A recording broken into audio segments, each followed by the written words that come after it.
Ladies and gentlemen, thank you so very much for tuning in. Eric, H526, Luke St. Martin, thank you.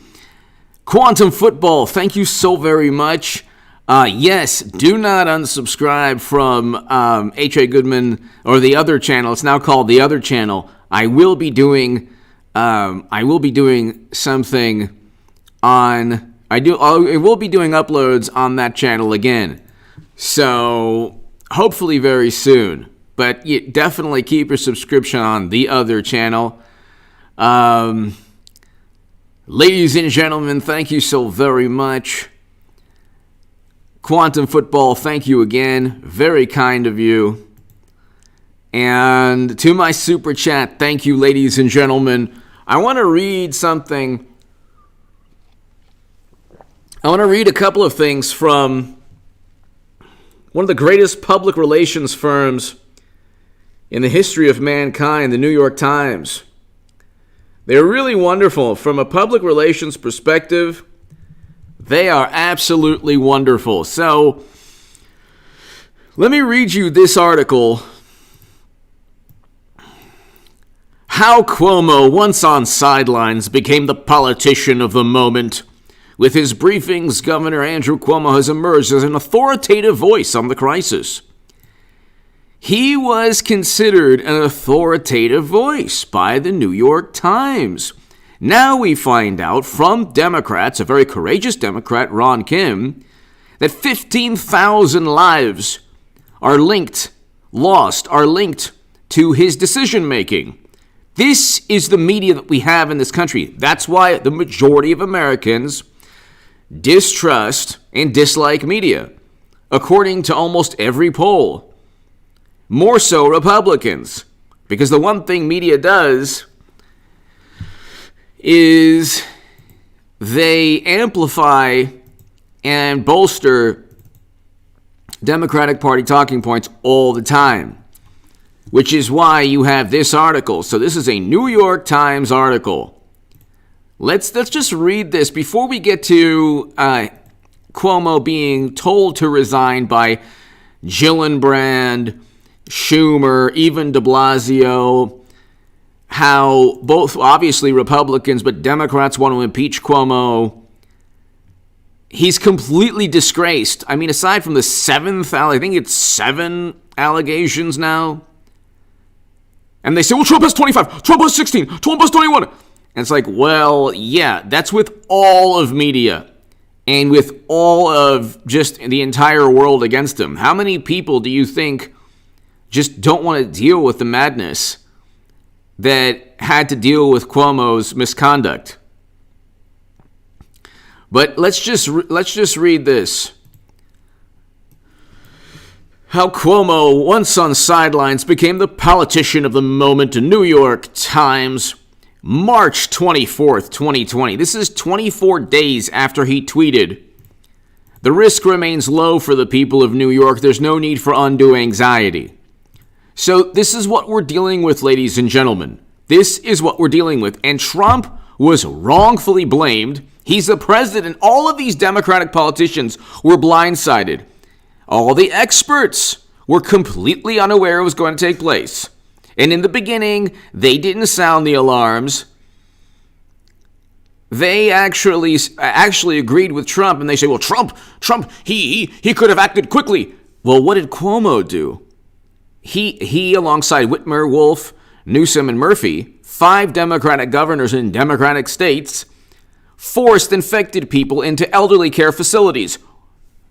How many thousands of lives lost directly from that decision? You can't point to any decision Trump made as the president of the entire United States of America and say that decision led to lives lost in this state, in this city, in this county.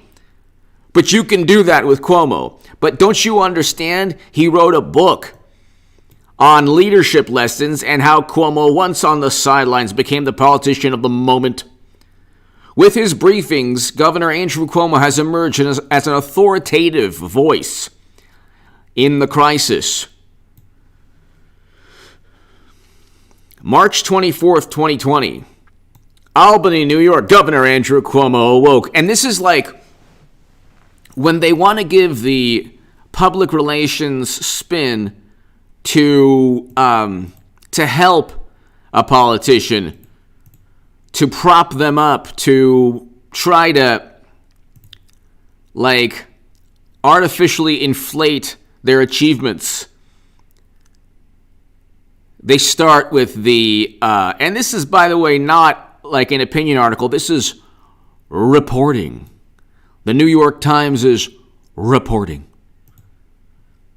They start with this story, Governor Andrew M. Cuomo awoke before dawn on Tuesday, emerging after a few hours sleep to board a helicopter to New York City for the briefing that has become a daily ritual for him and for the millions of people now watching. Wow! He woke up only after a couple of hours sleep. This man is a hero. He must be doing amazing things for the people of New York. New York became the epicenter. God bless the people of New York and New Jersey. They have the two highest per capita rates in the entire country. The Democrats who run those two states completely mismanaged everything. That is not Trump's fault. That is not Trump's fault. But this event would be different. It was moving faster than expected with the number of cases doubling. Okay, faster than expected. Oh, that's interesting. With Cuomo and Democrats, it was just moving faster than expected. Not he deliberately ignored signs, and then they say, oh, the intelligence community told Trump. Based on what? Another New York Times article? Another Washington Post article? The governor repeatedly assailed the federal response as slow, inefficient, and inadequate, far more aggressively than he had before. This is a man who eventually put infected people in elderly and disabled care facilities. You're talking about the most despicable type of human being. Big Toe! I love my country. I truly believe we are witnessing Big Toe, thank you so very much. I'm a lot more optimistic because coming from the left, I can tell you that this is the Atlanta Falcons versus the Patriots with Trump being Tom Brady in the Super Bowl. It looks, Big Toe, it looks like they have a 35-point lead, but watch out because I foresee a comeback in many respects. Big Toe, thank you so very, very much. Thank you so much. I appreciate that. But you see, when the public relations spin takes less than a year for it to completely unravel, Big Toe, I don't think there's much to worry about. President Trump will make a comeback. The country will. And the response has been the backwards, draconian, heavy-handed response where Democrats said, oh, you need government, you need us. No more work because science. It was the absolute, there should never have been the option on the table to just end the economy. And you say, well, but the elderly, you're talking about 5 Democratic governors, especially Cuomo, who literally made decisions that negatively impacted and ruined the lives of older Americans or ended the lives.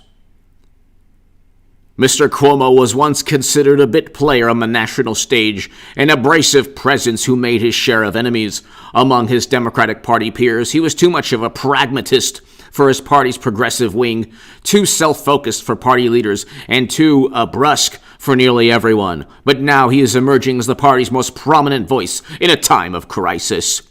Gee, you think that Democrats gave Trump the benefit of the doubt? This is 24 days. This article was written 24 days after Cuomo tweeted, "The risk remains low for the people of New York. There's no need for undue anxiety." He wrote those words. And God bless the people of New York. I don't say this with any type of, glee or malice. I mean, it's a tragedy. Democrats should be the ones that share the entire blame for what took almost all the entire blame for what happened in New York. He was governor. De Blasio was mayor. Schumer and Gillibrand were senators. How do you blame Trump? How on earth do you blame Trump? I want to know this. Every single major major politician was a Democrat. And New York became the epicenter. Highest per capita rates, the greatest amount of lives lost in aggregate. But now and this is the New York Times saying now he's emerging as a party's most prominent voice in a time of crisis. His briefings, articulate, consistent, and often tinged with empathy. Give me a break. Empathy? You couldn't find somebody with less empathy than Andrew Cuomo. But this is what they do. This is what the New York Times does. It's an extension of the Democratic Party. Look, you can find articles on the Lincoln Project, Andrew Cuomo, Avenatti. You can find favorable, public relations spin to prop up anyone who opposes Trump in all of these major publications. His briefings, articulate, consistent, and often tinged with empathy, have become must-see TV. Wow! Must-see TV? Wow! Valerie Rogers! Cuomo is simple as that. I agree with you. I agree with you. I agree with you, Valerie. I agree with you. I agree with you. Thank you so much, Valerie Rogers. Thank you. I agree with you. 100%. And this is interesting. His briefings, articulate, consistent, and often tinged with empathy, have become must-see television. How is this not public relations? This has nothing to do with reality. You fast forward 1 year, he's being impeached for his horrendous decision-making. Almost everything you heard about Trump from media, the opposite is true. He never worked with Russia. He didn't botch the pandemic. The opposite is true. He never pressured Zelensky. These are all things they fabricated because they don't really have like a private server that he owned. Like he never put infected people in elderly care facilities like Cuomo. There's not like something like he didn't break into a building like Watergate. There's nothing specific he ever did. But they know he did something in New York, so they're investigating. They have millions of pages. They got to find something. If not, they can always purchase another dossier, which, by the way, was complete nonsense, and still no disclaimers on Twitter. But here on Tuesday, his address was carried live on all 4 networks in New York and a raft of cable stations, including CNN, MSNBC, and even Fox News. In a sign of the way Mr. Cuomo has become the face of the Democratic Party in this moment. And yeah, he has. Andrew Cuomo is the face of the Democratic Party when it comes to the pandemic. Absolutely. That's the one thing this article inadvertently gets right. His address even preempted an appearance by the former Vice President Joe Biden on ABC's The View in New York. No way. Mr. Cuomo's handling of the crisis has been fostered by a nationwide following. Mr. Biden called Cuomo's briefings, quote, a lesson in leadership. Oh my God, that's so hilarious. A lesson in leadership. My God, you know what? Everyone loves New York's governor. What an amazing man, lesson in leadership. There are people who are so illogical and irrational. They blamed everything on Trump. And I was telling them, are you kidding me? Look at what Andrew Cuomo did. Look at the numbers. Look at the New York Times aggregate numbers. 20% of all the lives lost are in either New York or California. 40% are in 7 states. 7 of the top 11 states in terms of aggregate lives lost are Democratic-run states. And then they try to get away with the aggregate numbers by saying, well, in the beginning, Democratic-run states were hit hard. Yeah, because all the Democrats were focused on impeaching Trump, on pressuring Zelensky. Because God forbid anyone investigates his son, which, oh, by the way, the federal government is doing right now. Because his emails show obvious pay-to-play schemes. his emails are like literally like there are no emails that even come. There are no emails that like you find with Trump. Where are Trump's emails, by the way? You have Uma Abedin and Clinton and Biden's son, and all of those emails are floating around. Not where's the callous, like irresponsible behavior of Eric Trump or Donald Trump Jr. or President Trump? Then you have another New York Times article that says, "Oh, he gave the Russians classified intelligence." That's according to somebody, a source, an unnamed source. What we do know is that Clinton had servers with top secret intelligence that even James Comey said, "Yeah, the whole planet could have infiltrated." Oh well. But there was no intent there, there was no intent. But it's like Mr. Cuomo's handling of the crisis has fostered a nationwide following, a lesson in leadership, said Mr. Biden. The same blunt and sometimes paternalistic traits that have long rubbed his critics raw, I bet, have morphed into a source of comfort. This is typical of what you get from the Washington Post. The same blunt and sometimes paternalistic traits that have long rubbed his critics raw have morphed into a source of comfort. For whom?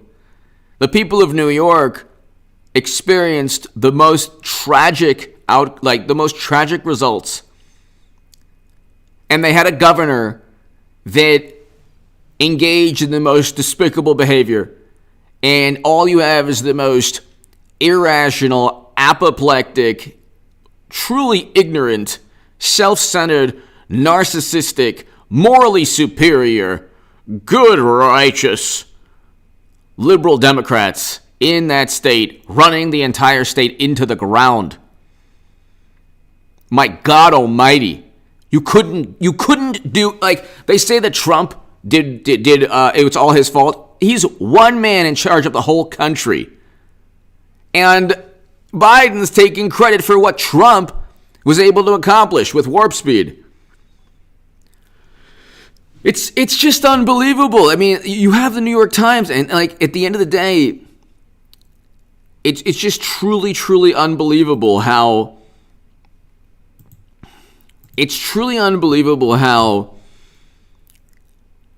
they're able to spin pretty much everything into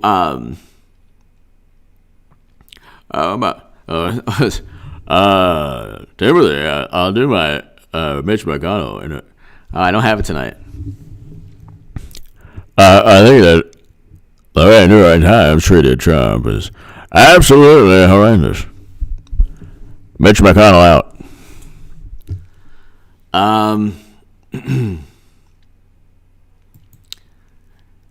Let's just look really quickly. You never find, and people are realizing this right now, you never find, like, you never find any critique, like actual investigative journalism. Like, you don't find actual investigative journalism where people are reporting, like, there's an apparatus. You have the two top paper, the Times and the Post, BuzzFeed, and then the Daily Beast. And the Daily Beast only goes after the left, and then Republicans. Primarily two, like, it's interesting. The left first look, the publications that prop up the Democratic Party make sure that the far left falls in line. That's why, like, you have a list of like 5 or 6 or 7 pundits that think that they're like left or progressive or far left, like, 4 million subs. When was the last time the Daily Beast wrote a hit piece on the gentleman that Bernie Sanders had to unendorse? How about never? None. No hit piece that I could think of. They don't, like, when's the last time any publication on the left, like any liberal publication, wrote a hit piece on certain pundits that just funnel votes back into the Democratic Party but talk a big game? They all wrote hit pieces on Bernie Sanders. when Bernie was an actual obstacle to the Democratic Party. Then he became part of the Democratic Party. It is a racket. It is a public relations racket. This is public relations. You're selling a product. It's like you're selling an image and you're selling a product. What they're doing is they're selling just an image and emotion. At the end of the day, anything's better than Trump. And then once that doesn't work, anything's better than the Republican Party. Then once that doesn't work, then the left is uniting with, conservatives. And once that doesn't work, then it's, you're not really a Democrat. And then when that doesn't work, it's just disparage the individual. They went after a pundit for buying a house. They're going after, they try to find Josh Hawley's prom date. These journalists in Vanity Fair, Esquire, Mother Jones, The Nation, Time Magazine, even you have fashion magazines, like every single publication, including CNN, MSNBC, and about 30 YouTube channels. It's just one monolithic view, one viewpoint. That's it. Mr. Falcon Lamb came over. Thank you, Mr. Falcon Lamb. Thank you. It's one viewpoint.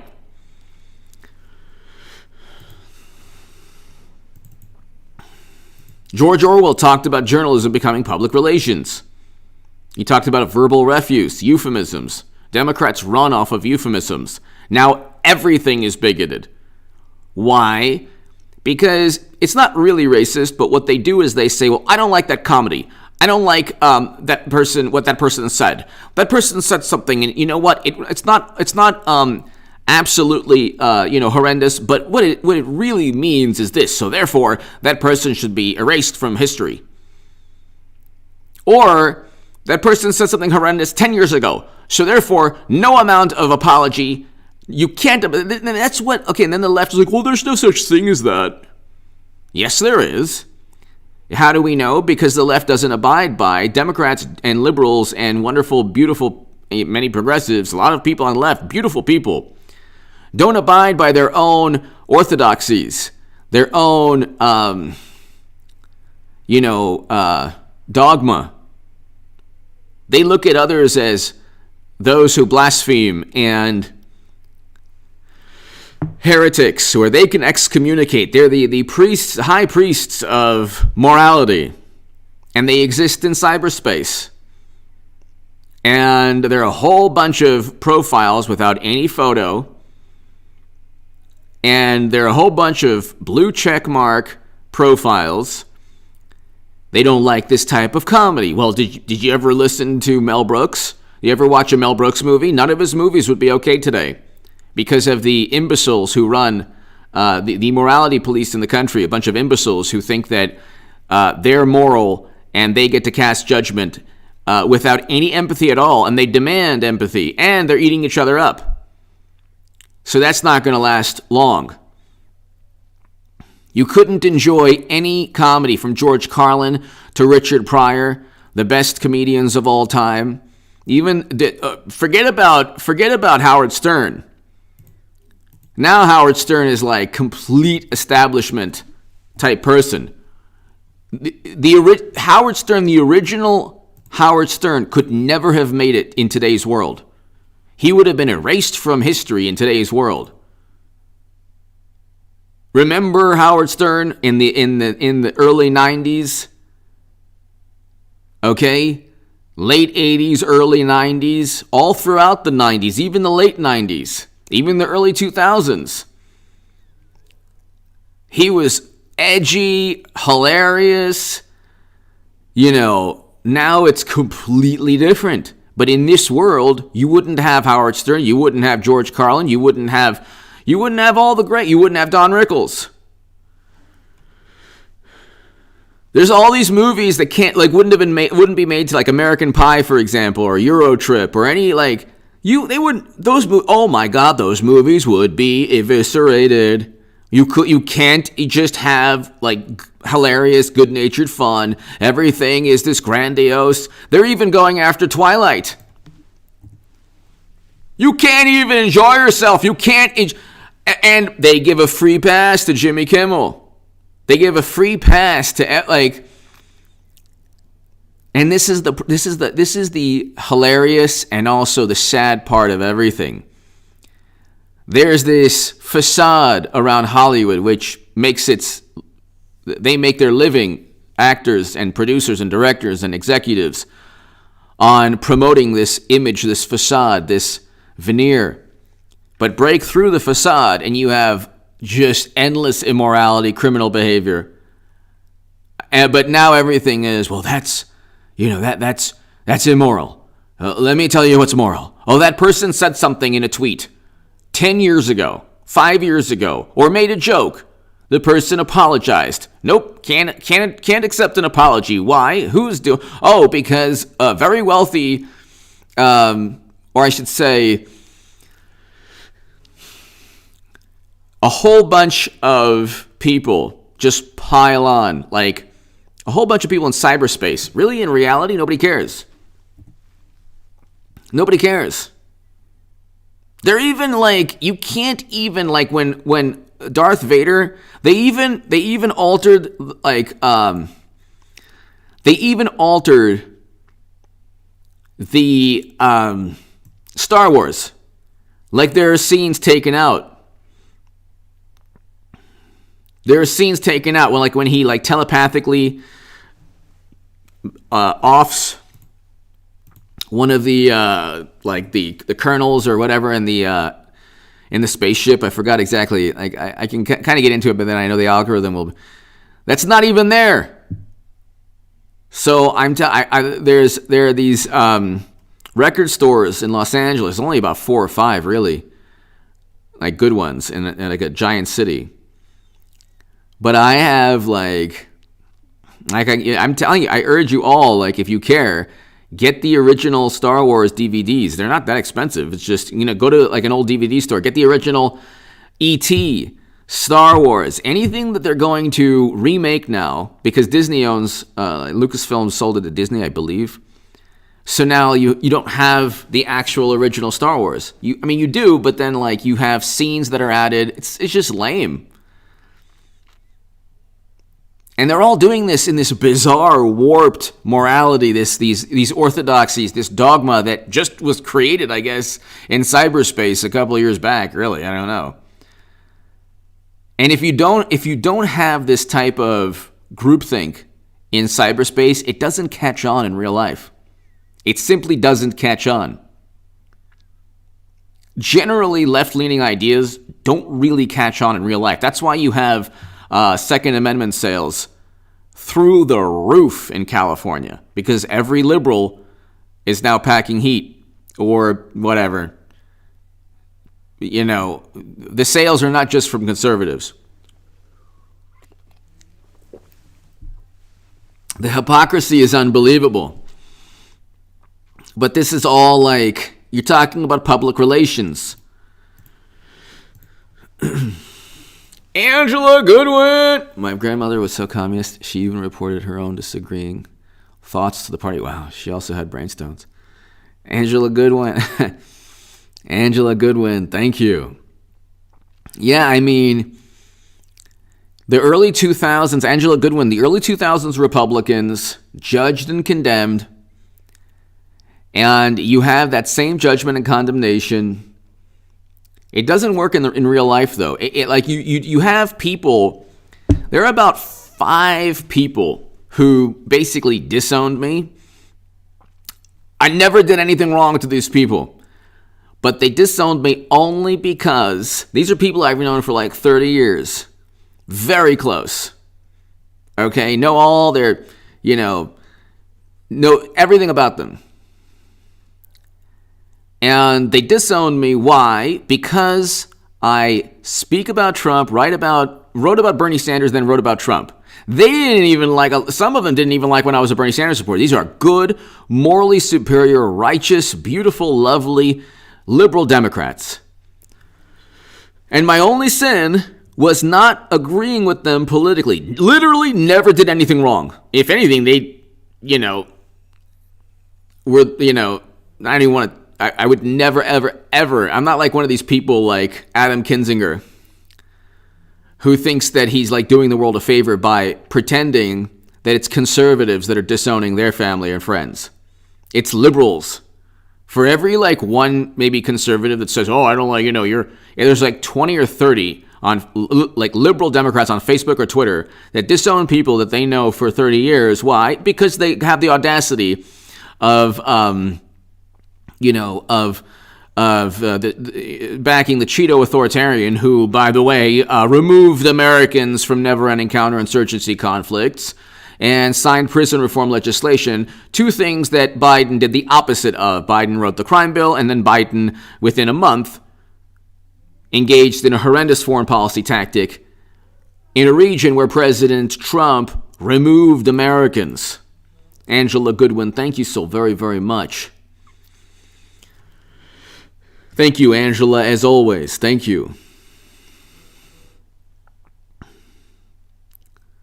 But like, it's really interesting how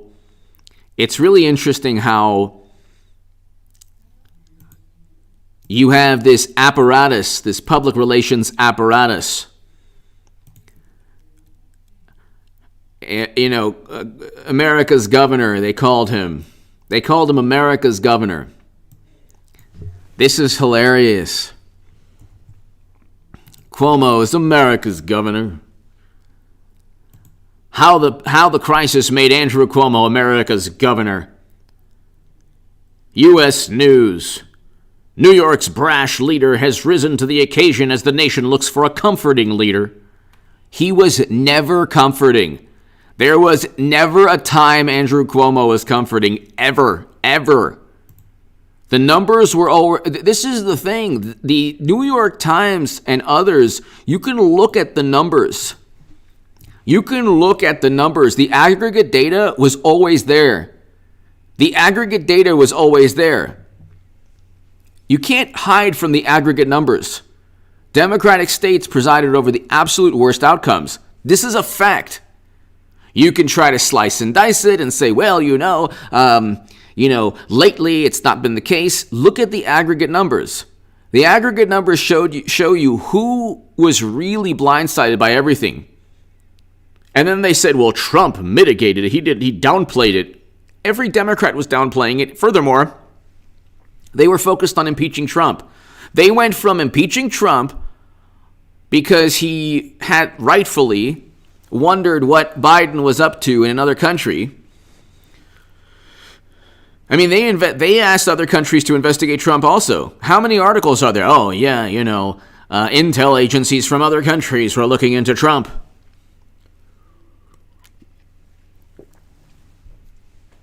That was like a source of pride for the Democratic Party. That was like a source of pride. Oh, yeah. Chad Davis, bring him home. And the Iraq vets love H8. Chad Davis, thank you. God bless you. I love Iraq vets. And God bless you, Chad. Thank you so much for watching and for just always being awesome. Thank you so much, Chad. Exactly. President Trump wanted to, and Chad, this is the truth. I'll vote for anyone. I thought Bernie Sanders was like this, but Bernie said, there has to be an orderly withdrawal. When Bernard Sanders was asked about what Trump was doing, removing Americans from never-ending counterinsurgency conflicts, he said, Trump is the most horrendous president we've ever had. And there should be an orderly withdrawal. An orderly withdrawal. What does that mean? Like in middle school, you line up, like you're leaving recess and you all like line up to go into the classroom. What does that orderly withdrawal mean? We've been there 20 years because of Bush, Cheney, and Rumsfeld. And President Obama made things worse. I want Americans home to their sons, their daughters, their husbands, their wives, their fathers, their mothers. Chad Davis, thank you so very much. Chad, thank you. As always, Chad, always a pleasure to have you watch. Thank you. Thank you, Chad. Eric, I agree 100% with you. Everybody, give a lot of love to Luke St. Martin and Eric H526. Give a lot of love to both of them. They are both wonderful, and they both help the chat. They really are like two amazing individuals that always just really help the chat, run smoothly. I have such a fantastic group of people every evening on this chat live stream, and I'm just so thankful and fortunate. And Luke St. Martin and Eric H526, they're just awesome. They're just wonderful, and I call Eric the regulator. I call Eric the regulator, and Luke St. Martin, quick draw. Luke St. Martin. Anybody messes around, they regulate. So thank you. Give a lot of love to both of them. Then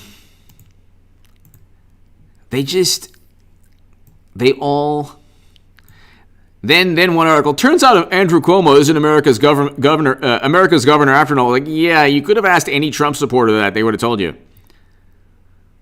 It's pretty unbelievable.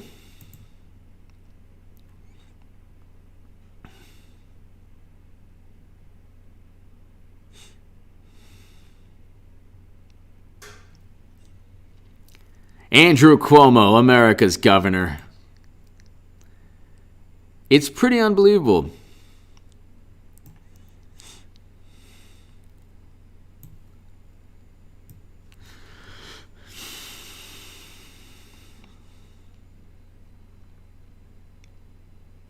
In sharp contrast, New York's governor has been providing updates, facts, and concrete information. He literally had... And this is I'm actually reading an advisor to the Lincoln Project here. This is hilarious. You have this public relations apparatus that props up, like, if they didn't have every possible advantage, imagine what American politics, like when you look at like Hollywood and media, you say, wow, like the cards are stacked against Trump. The cards are stacked against Republicans. My God. You even have the most apoplectic people on Facebook and Twitter, and friends are disowning people they've known for support of Trump. I mean, my goodness. It must be an uphill battle for Trump. You just need a little bit of favorable coverage. You just need a little bit of objectivity, a tiny bit, a modicum of objectivity. That's it. You have every, and I keep stressing this point because it's important. You have every single possible advantage for Democrats. Every single possible advantage. Jimmy Kimmel, Jimmy Fallon, Stephen Colbert, what's his name? Trevor Noah. What's his name also? Corden. All SNL, Saturday Night Live, all of Hollywood, almost every blue check mark, every director, producer, Democratic strategist, Republican who doesn't like Trump. So you have Republicans against Trump also. And yet still you had 74 million Americans, 92% negative media coverage. Mr. Falcon Lamb! Cuomo, today's Nixon. I'm not Is that... Mr. Falcon Lamb, thank you. Mr. Falcon Lamb, thank you so very much. Mr. Falcon Lamb, I agree. I'm not a crook. Mr. Falcon Lamb. And it's interesting because Andrew Cuomo had this... I mean, nobody likes my Cuomo imitation, but... I do a better Bernard Sanders. But I do a better Mitch McConnell. But Andrew Cuomo speaks like this in a monotone voice. And he speaks so convincing. America was never great. Greatness. And he always stresses each one. Greatness starts with, and then he made up something. But, like, he tried to say that he didn't have the numbers of the elderly people who lost their lives. Because he gave the numbers to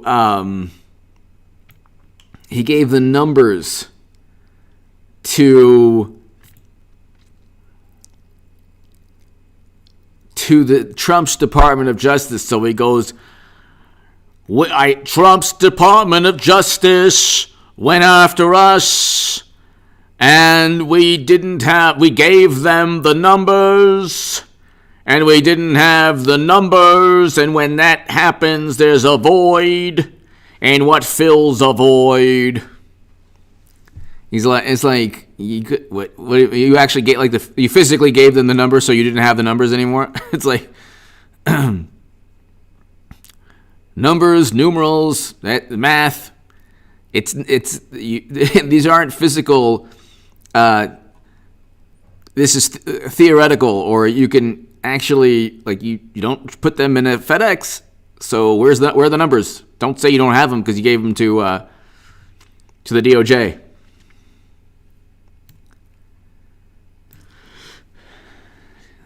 If President Trump shows his humanity, displays who he is as a human being,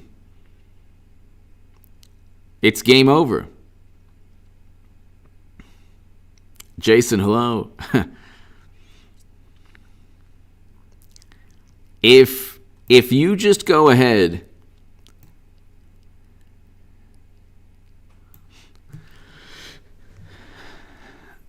so this is hilarious. Cuomo says racetracks can open in June. This was in May of 2020. It's hilarious. It's like they didn't know. There's so much superstition. Democrats and media, what they've done is, thank you, Caroline, thank you. What they've done is they've latched on to anything that feels good. So it might not actually work, but they're doing things that feel good because a consensus among experts that they listen to. See, there are experts that disagree with everything that's gone on, but those experts are not really experts because the Democratic Party knows experts. It's their experts who are expert in the fields of science and math and technology and climate change. And, climate change is very important. Well, are you going to pass any Green New Deal legislation? No, it's not that important. But, I thought the world was going to end. Well, it's important when we say it is to derive as much political utility from it and garner as much emotion and fabricate and try to drum up as much emotion as possible for people who don't believe it's real. What's the difference between Republicans who don't believe it's real and Democrats who think climate change is the end of the world? No difference. I'll give one thing to AOC. I will give one thing to AOC, even though she and Bernie Sanders exist to funnel votes back into the Democratic Party. There's very little difference between Nancy Pelosi and AOC politically. Very little difference. Just like there's no difference between the far left who, like, you have the 20-somethings on the far left who are like, I am this type of political ideology and very, very edgy. And are you going to vote Democrat? Yes. Will you vote Democrat next year? Yes. Will you vote Democrat 30 years from now? Yes. So you're not that edgy. It's like, anyway, I'll give one thing to AOC. At least she wrote or had other people write Green New Deal legislation. If you really thought that the world was going to end, you would try to implement the Green New Deal legislation. Well, they don't. They don't. And so you ask yourself, well, where's the alarmist rhetoric? And it's like climate change is very important. It is a serious issue. It's a serious issue. I have always stated that it is a serious issue. But if it's an existential threat, then you deal with an existential issue. Like, you don't say, the world is going to end, so what are you going to do about it? Well, we're going to make this incremental change. And that's better than Republicans who won't do any incremental change at all. Like Noam Chomsky, he's a brilliant man. I disagree with him on a lot, but he is very intelligent. I disagree with him on a lot.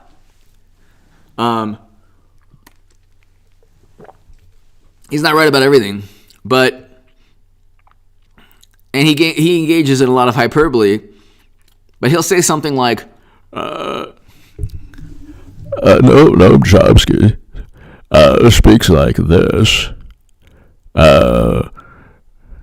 When you look at the Republican plan for... the Republicans want to basically do away with life on planet Earth. And that's their platform. I can't do it. I mean, if I listen to them, maybe...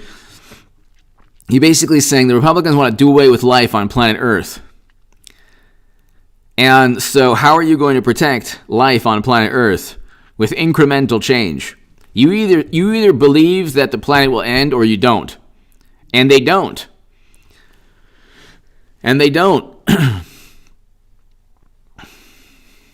So, I mean, this world is like so bizarre. Like, it's the type of person that goes to a comedy show and gets upset with the comedian. Don't go to a comedy show if you're going to get offended, you will not laugh. Like, you are not. You go to a comedy show to laugh. Not if you know the comedian is the type of person that's going to talk about things you might get offended from, then why go? The world is now revolved around people being offended, and it's like it's a tool to it's actually has nothing to do with actual offense. It's a way for people to simply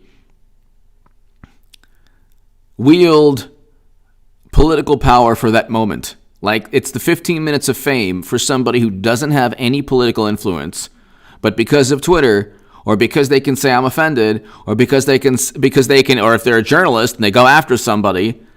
And if you're a journalist and going after somebody, you better hope you didn't write any text or any tweets from 10 years back or 5 years back that were also offensive on your end. And these people are the biggest hypocrites on the planet. That's what happened. Like, you see this happening now. And it always happens. This is like the French Revolution of political, like, implosion. Liberal, like, democratic political implosion. And nobody, like, the real world doesn't even run this way. Like, when you're in the supermarket, nobody... It's so beautiful not to be... like, reality and life can be tough. Oh, yeah, wow, what an authoritarian. What an authoritarian, set up and framed by his own intelligence community. And he wanted to open up the economy, but before that, we had record low unemployment. And he signed prison reform legislation and was the first president to step foot in North Korea. Wow, what a despot. Actually creating peace. Wow, despot, oh my God. The true authoritarians are the people who suppress sentiment. Trump doesn't care what you think about anything. He doesn't care what you think about anything. That's the difference between Trump and Democrats. People who vote Democrat care what you think, what you actually, like your sentiments, your thoughts. If you actually believe something that they don't believe, if you have a vantage point politically, they will excommunicate you. You've engaged in blasphemy, you're a heretic, and they have excommunicated you. My God, oh my God, look what you're doing, and Trump is a monster. Well, did he get us into this major conflict? No, but his words, okay, aside from his words, did he tank the economy? Because that's not his fault. It's the Democratic-run states who are like, oh, me first. We want to tank our economy first. They have the worst economy. The top 13 to 14. Highest unemployment rates are in Democratic-run states. Not Trump's fault. What did this man do? I want to know what he did. Because the same policies that got Democrats in an uproar, Biden is implementing. So he presided over more achievements in terms of foreign policy than President Obama and Bush combined. That's a fact. Name one achievement in terms of foreign policy from President Obama. Nobody is bringing up his failed NATO intervention that turned a country into a failed state. Mr. Falcon Lamb. Well, I'm going to make a good chief of staff. So looking forward to being back in the West Wing. Let me see this.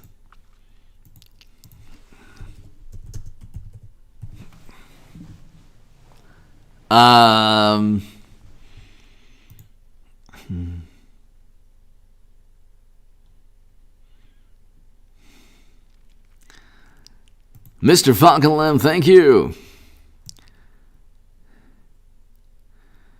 Thank you, Mr. Falcon Lamb. Thank you.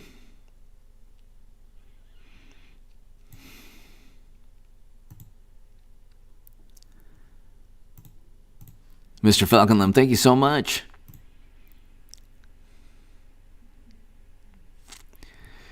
It's like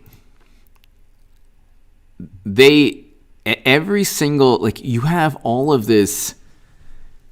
You can prop up, and this is why people don't trust media. You can prop up Andrew Cuomo, and I've been talking about Andrew Cuomo for a year on this channel.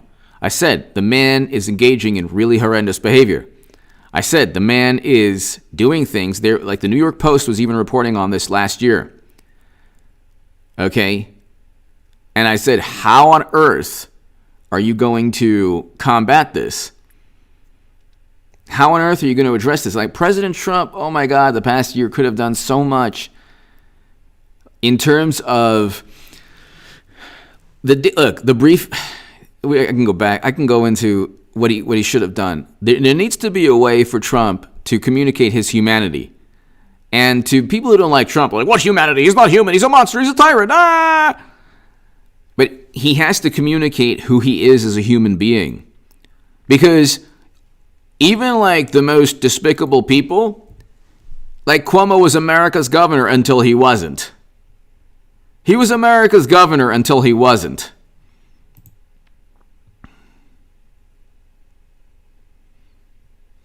Hold on. Okay, I can't believe it. No, Trump is not a god, but he didn't work with Russia. And that's one way also, like one tried and true method of going after Trump is saying, you just worship him. It's like, what? No, it's a rebuttal. If you offer a rebuttal to people pertaining to Trump, like regarding Trump, this is the thing. If somebody doesn't like Trump, that's fine. If somebody doesn't like Trump, that's fine. That's totally fine. That's totally fine. It's not like I'll be offended. But if the thing is, if you actually do vote for Trump or like him, that's an offensive thing because all people know is what they hear from media. All people know is what they hear from media. That's it. But this media, it's like the media spin. You can't keep this up. It's not sustainable. That's why like they were petrified for Hillary Clinton to possibly be nominee. I really thought that she was obviously going to be nominee, but really, what's the difference? But see, that like the spin was she was like a godlike individual. Oh my God, history in the making. Every single publication devoted endless articles to making her out to be this heroic individual. And then they were petrified. Now, and like same thing with Andrew Cuomo. Now, he's disgraced. Same thing with Lincoln Project. They're standing up to Trump. Now they're disgraced. Same thing with Avenatti. He could run in 2020. Now he's disgraced.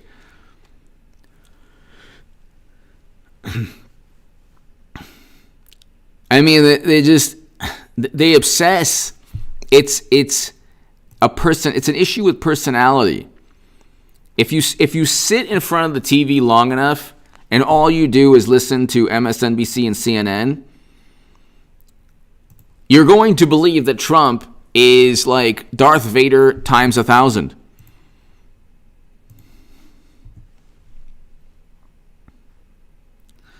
Well, ladies and gentlemen, we had a fantastic show this evening. No, I don't think I don't think that I even got a. I don't think there was even a